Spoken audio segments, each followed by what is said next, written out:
Hey YouTube, this is a review of the G.I. Joe Sergeant Savage Battle Bunker, which in my opinion is a quite underrated little playset.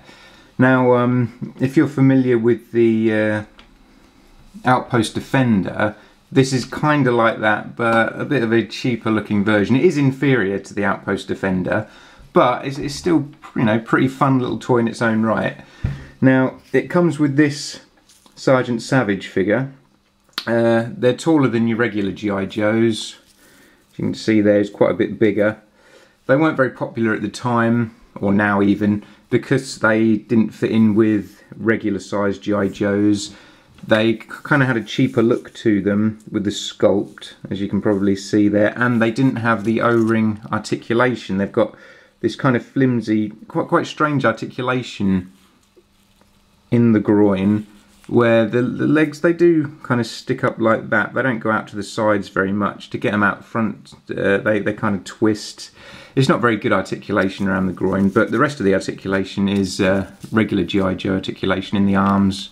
The waist moves from side to side, the head goes up and down slightly and side to side.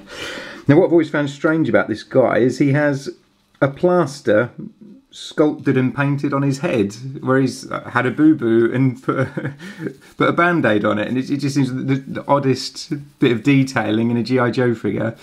But I do kind of like this figure because I've always liked G.I. Joes in the more realistic kind of gear, and this guy's got his camo trousers on, you know, sort of green vest and that ammo belt. He's quite cool looking, if only he was more to scale and just looked a bit better in general quality wise. I'd love it if they did an updated version of him for the 20th anniversary line. But anyway, let's move on to the battle bunker itself.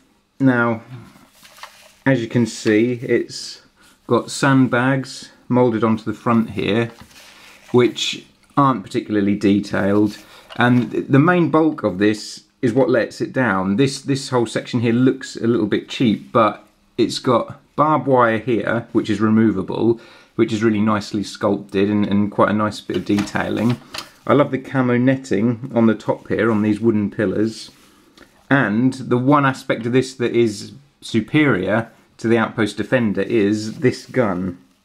Now the one thing that always let me down about the Outpost Defender is the gun. Now that's the Outpost Defender's gun, and to me it just doesn't look realistic enough. Everything else about the Outpost Defender, I love that sort of more realistic aesthetic. I've never liked the more elaborate G.I. Joe guns and costumes and battle stations, but that gun lets it down. But this is a great looking gun. Now it wasn't actually this colour when I got it. I've painted it a gunmetal grey, which, if I do say so myself, really makes the gun look great.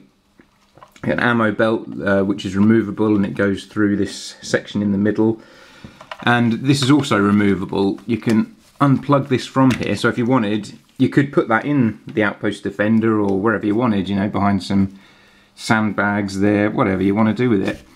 And this netting is removable too, so if nothing else, this would be a great set for customizers who want to, even if you don't like the main bulk of the bunker, there are some very interesting features to it. Now, this has got great play value, I think, too, because you take your Sergeant Savage figure and you plug him in to this peg on the bottom here. Get his hands holding the gun, and with this button at the bottom here, you move it from side to side, and you've got Sergeant Savage firing his gun. Now the clicking noise is supposed to also be the sound of the machine gun. That's a bit naff really, but I still think it's a really cool play feature. And when the button gets all the way across to there, imagine, if you will, a missile in there. It fires that out, and it's quite a strong projectile. It, you know, maybe flies about a foot, so it's not one of these weak ones that kind of pathetically whoops out. But the missile's in the garage. It's under a ton of other toys. I couldn't be bothered to get it. I don't think it looks good having missiles sticking out at the end of things like that, because realistically they wouldn't. The projectile would be inside, so I don't like that for display. But you just have to imagine there's a missile that goes in there, and you get the missile with it.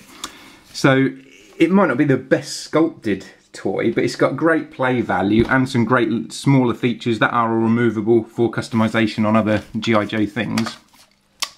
Now it's also to scale with the Roadblock from the new Retaliation movie, because he is taller than regular Joe's, and he actually grabs hold of that gun really nicely and looks pretty good in there. Also, regular G.I. Joes are a bit small for it, but I don't think they look particularly bad. I'll just put Duke on there. And yeah, actually, he doesn't look out of scale at all with it, I don't think. So I would definitely recommend it. It's not a replacement for the Outpost Defender. It is inferior to the Outpost Defender, but I think there's still a place for it in displays. I'll just do a comparison here with the Outpost Defender. You see the two together. I think they complement each other quite well, actually. Anyway, I know Sergeant Savage isn't the most popular of the G.I. Joe franchise, but maybe this will have shed some light for some people on what I think is an underrated toy. Well, thanks for watching YouTube, and until next time.